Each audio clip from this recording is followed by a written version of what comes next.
I know I can't have everything all at once, so I'm going to, instead of LRT in some of these, I'm going to do bus rapid transit. That will free up money. I'm putting more money on the table.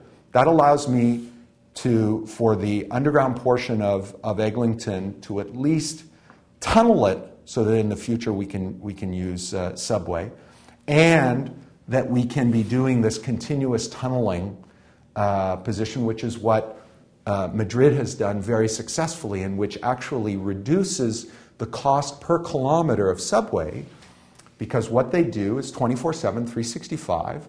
They are tunneling along corridors where they're expecting to have greater density, and they're planning for greater density. And then they do the fill-in, and they pour the concrete and build out the stations as the money and density allows. People are telling me they want expanded transit. They don't want, as I don't want, to look at the subway map every day and with few very small changes be looking at the same subway map I was looking at when I was 12 years old. Right? That is an embarrassment. It is an absolute embarrassment, and quite apart from being embarrassing, from the standpoint of then livability of the city, ability of people, particularly in the inner suburbs, to actually participate in the city and be able to live, work, and play on a reasonable basis, you know, we're not there.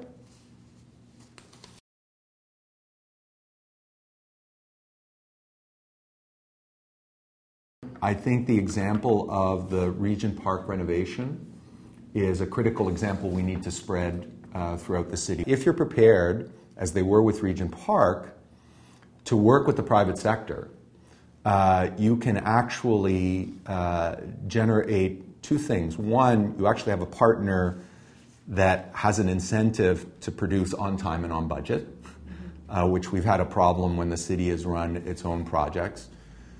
Two, you have a formula where you're going to end up with a mixed income community. When you have ghettoized low-income people in one area and there is no other, there isn't a mixed income, it becomes a very easy magnet for crime. By having that mixed, you're able to attract more commercial activity, more eyes on the street, and push out crime.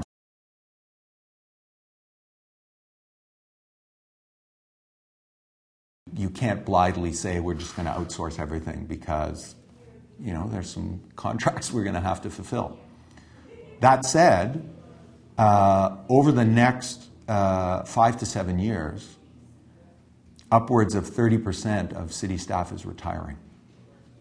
So there's an enormous opportunity to work with the unions to effectively be able to grandfather just about everyone, and to work with attrition by, on day one, and as I stated at the Board of Trade speech, I would have a true hiring freeze of everything outside of emergency services and the police.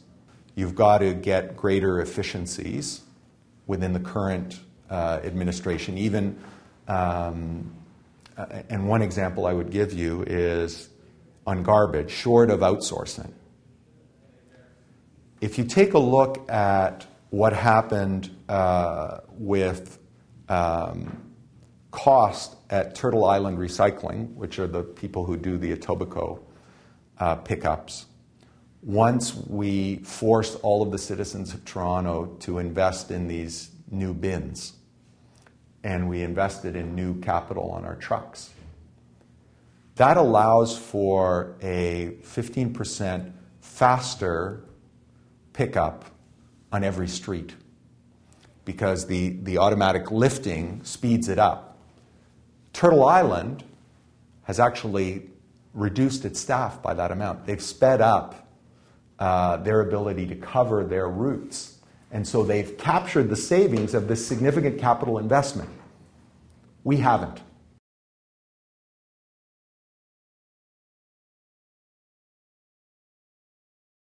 All of this presupposes something that's not currently done, that's critical. It's one of my sort of the handful of things that if nothing else gets done, we need to get this done to get a grip on this problem, and that's multi-year planning. The fact that this city still manages a $9 billion plus operating budget 1 year at a time is a travesty.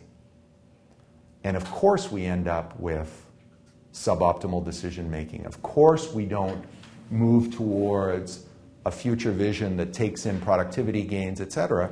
You're not planning for them. And if you don't plan for them, they don't come by themselves.